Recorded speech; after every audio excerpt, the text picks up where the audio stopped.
Since I was 6, I've been having journals and diaries, and I would be writing and reflecting on my daily experiences, either a family have done or some thoughts of something that happened at school. And there were just short notes when I was just beginning. So more than 25 years ago, I began that practice, and I didn't know that this is something that's going to stay for the rest of my life. Welcome to the episode of On Emergence, a podcast on what it takes to be a human being. I'm Laura Sagan, your fellow human being and your host. Today, I want to talk about a very dear topic that is close to my heart, and this is about journaling. Especially, I want to be highlighting the benefits of journaling that you may not be aware of, and you can treat this as an invitation for you to explore this practice.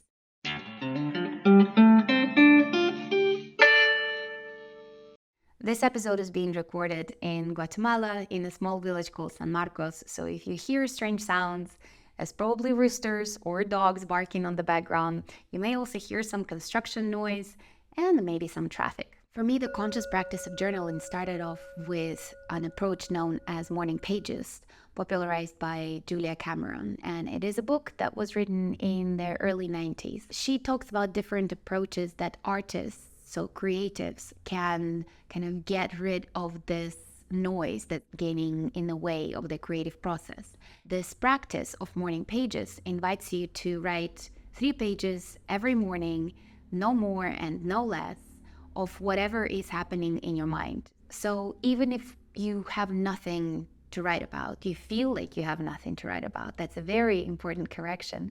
You might find yourself writing, I have nothing to write about, I have nothing to write about, I have nothing to write about. That is the only thing that you need to be writing if that is what's happening in your mind. And what you will find that eventually you will find something to write about. You will find that there's a certain thought in the morning. Sometimes I find myself journaling about my dreams that I've seen, and actually that translates into me remembering my dreams better. So that is actually a really cool bonus to that, especially in the beginning. If you're starting the practice of morning pages, if you have decided to follow this very prescriptive approach of writing 3 pages, no more, no less, every morning as a starting point, you may find yourself kind of lacking inspiration. And an important reminder that this isn't creative writing. This isn't for you to write and then read later. One way that I refer to this practice is it's sort of my emotional vomit.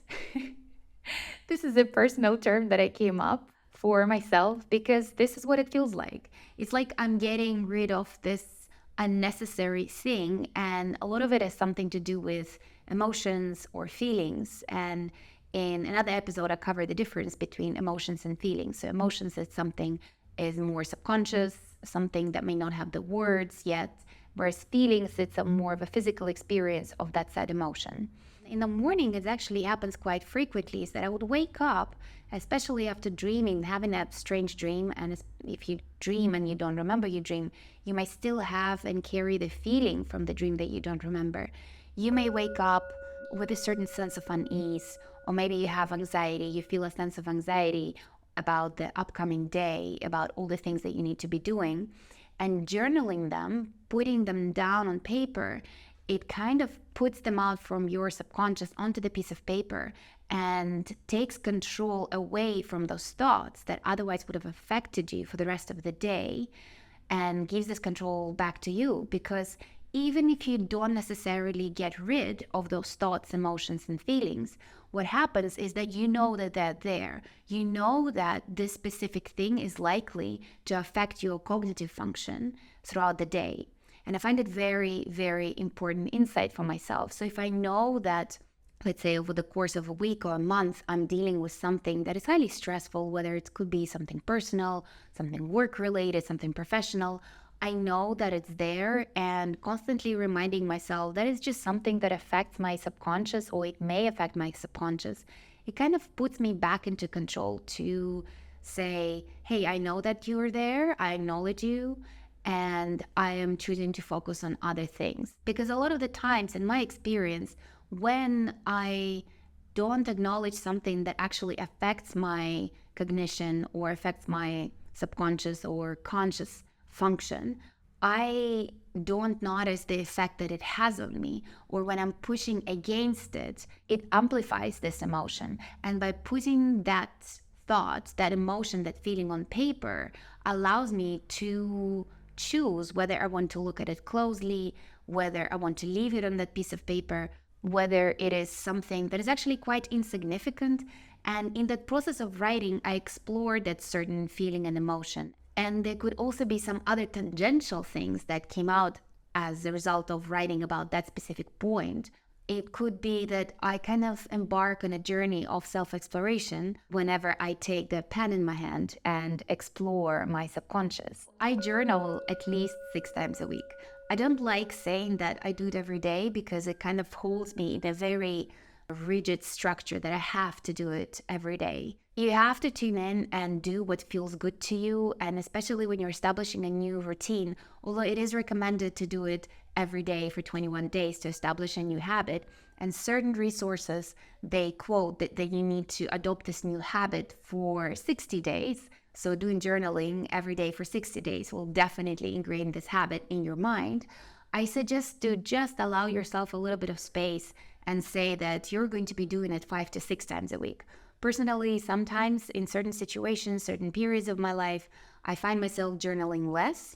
And I also, in certain periods of my life, I find myself journaling more, so more than once a day. I don't like placing myself in this rigidity of my own expectations of having to do this every day. It is an invitation for me to be with myself, to treat myself with kindness, rather than something like a punishing stick that I beat myself up with, or something that to restrain myself. The journaling practice for me is a space to be with myself, is a space to be with my thoughts, with my emotions and feelings. And this is something I cover in a separate episode when I talk about 5 love languages that you can use to extend that love and kindness to yourself. And journaling, I qualify as a quality time that I spent with myself. So for me, very much like when I'm talking to a friend and spending quality time with them, journaling is that practice. So when I'm sitting down, it takes me about 20 to 25 minutes at every session, most days. Sometimes it takes less if I don't have enough time, and sometimes it can take me longer. Sometimes I need to write 6 pages. Sometimes I just need to sit with something longer. And for me, the journaling practice is this quality time I spent with myself. It's a way for me to show to myself that I matter, to allow that space that I so readily give to others, to the people in my life who I love. It is the same way that I pick up the phone and I speak to a friend and I listen to whatever they have to say, to hold space for them, for the loved ones. It is in a similar way that I hold space for myself when I open my notebook and I start writing. Another way that journaling is very useful for me, and I love this practice, is because it helps me remember events that I want to remember. An example of that would be a beautiful interaction, a conversation I've had with someone, or a day that I've had that just was, that happened perfectly, that unfolded perfectly. I find myself journaling at festivals. So whenever I go, I had a beautiful interaction with someone at a festival and I want to remember, I do that. I journal when I travel, and it helps me remember certain experiences that I had when I traveled. It helps me grow from those experiences so they don't become this blur of things that I went through, and then that blur of things affecting my subconsciousness. I can pinpoint what is it that, let's say, impacted on me feeling good, or what is it that impacted me on feeling less good. But when it comes to journaling about good events, it helps me remember them. It helps me to then be able to go back to them sometimes. And even though I don't invite you to journal for the purpose of rereading it, in fact, when I journal, I don't reread. I may find myself sometimes going back to something that I remember I may have written about months or frequently years ago.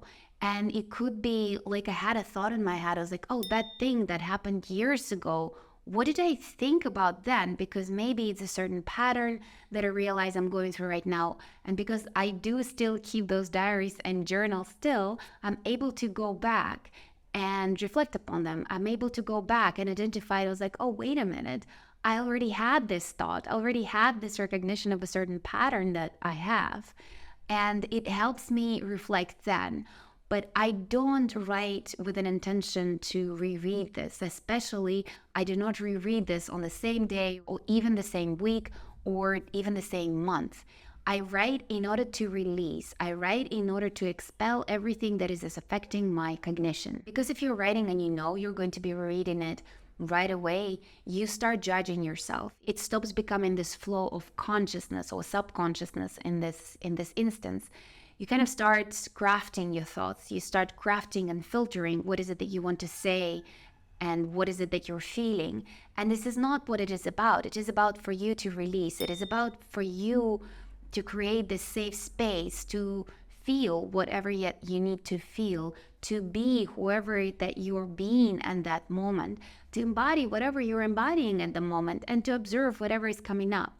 So be sure that your journal is somewhere that other people would not have access to it, so you feel safe that this is your private space. And when it comes to rereading it, I cannot stress this enough, is that you writing for the sake of writing. When you're journaling, you're not creating a masterpiece. Even if you're creative, even if you're a writer, you're not creating your next masterpiece. That is not the point. The point for you is to feel. The point for you is to think. Personally, I think through writing. So sometimes when I'm making notes at a meeting, it's not for remembering, it is for processing the information.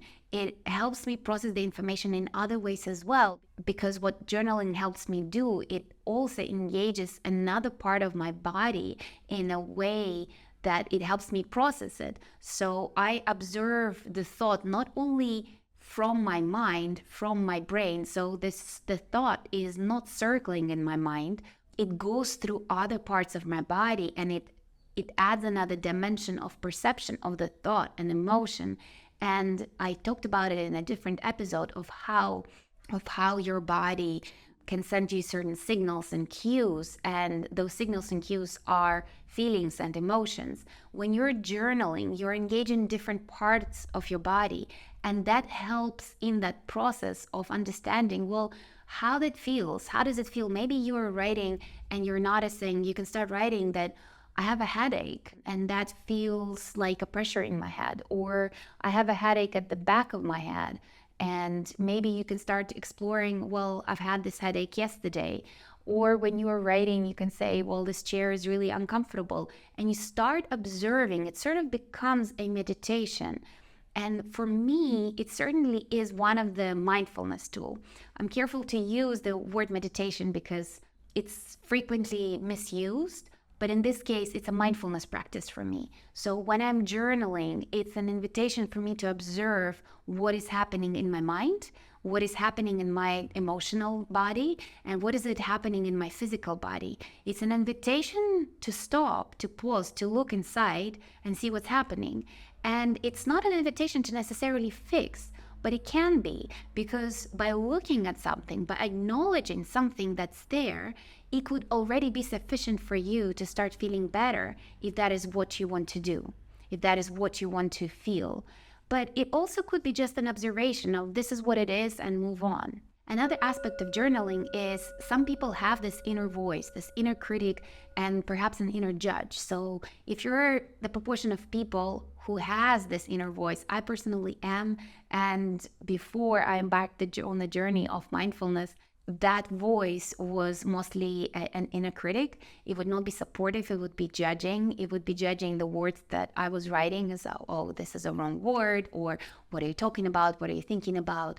But what helps to get over this is actually listening to music, especially music without words, or music that uses the lyrics in a language that you don't understand. So your brain is not engaged with it, but it kind of drowns that inner dialogue, that inner critic, that if this is something that is familiar, if you're familiar with an inner critic, and if you're in that group of people who have the inner critic, please comment below. I'd love to hear from you. Equally, I would love to hear from you if what I'm talking about, this inner dialogue, has no significance for you whatsoever and you don't know what I'm talking about, because this actually fascinates me more, that I found out that there are certain people that don't have that inner dialogue. The first time I heard about it, I was like, oh wow, that must have been so peaceful in your mind. So please share which camp do you belong to.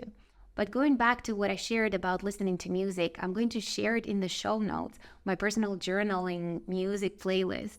It's a collection of mantras, it's a collection of some medicine songs, and they're in the languages that I don't speak. So there is, for example, a specific track that I listen to, and it is 20 minutes. I kind of like over the years, because I've been listening to this track for such a long time, so many times, almost at some point I was listening to it every day for a couple of years at least, in order to help me journal. What I realize is that it drowns that inner critic, and it also kind of leads me through the journey of self-exploration.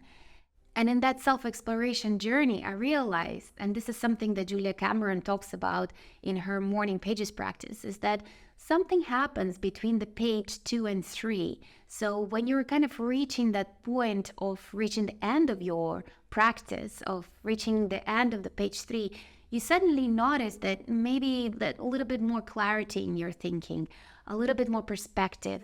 Maybe you begin to start having some insights.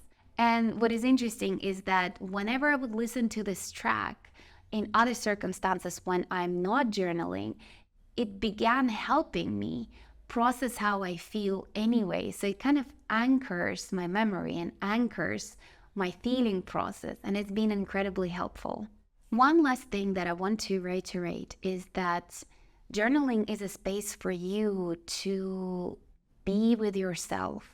And sometimes you want to talk about something, but not necessarily with someone.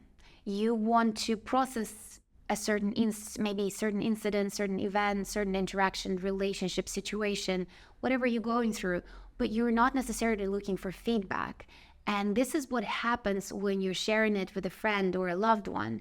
You instinctively put a filter on yourself because you're trying to fit yourself into the expectations that you think the other person has of you. And it doesn't happen with journaling, because the only person who is listening to you is you. So journaling is an invitation for you to be with yourself.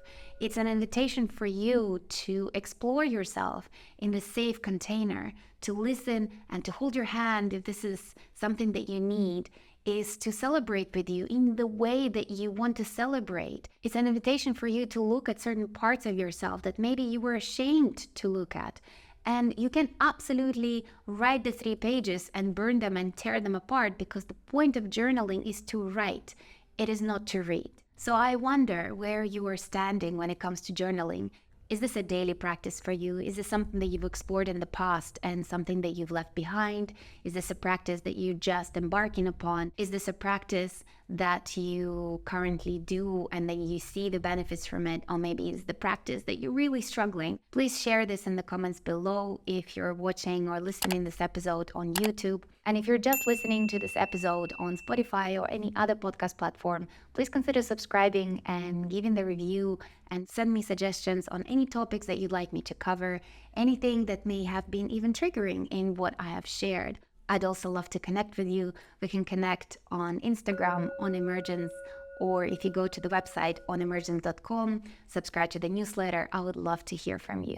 My name is Laura Sagan, and I'm your host of On Emergence, a podcast on what it takes to be a human being.